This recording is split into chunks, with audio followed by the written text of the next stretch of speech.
వీరభద్రుడి యొక్క ఉగ్రకళ తగ్గకపోతే దేవతలందరూ కూడా వచ్చి స్తోత్రం చేసినా ఆయన ఉగ్రత శాంతించకపోతే అప్పుడు మళ్ళీ జగదంబని ప్రార్థన చేశారమ్మా, దేనివల్ల తగ్గుతుంది అంటే అమ్మవారంది, నా 16 కళలలో ఒక కళ భద్రకాళీదేవిని పంపుతున్నాను అంటే ఆ భద్రకాళీదేవి వచ్చి అశ్శరభ దశరభ అశ్శరభ ధరభ అంటూ ఆడింది. ఆయన ఏం లెక్క పెట్టలా, అంతే ఉగ్రంగా ఉన్నాడు. ఇలా కాదని ఆ భద్రకాళీ స్వరూపం గోదావరి నదిలో స్నానం చేసి పైకొచ్చి కన్నెపిల్లగా కనపడింది.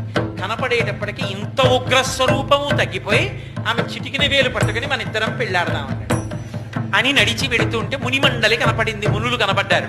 వాళ్ళు వీళ్ళిద్దరికీ మాకిద్దరికీ వివాహం చేయమన్నాడు. ఇద్దరిని ఒకే పీట మీద కూర్చోబెట్టి గబగబా పేటేసి ఒక పీట మీదే కూర్చోబెట్టి ఇద్దరికి పెళ్లి చేశారు.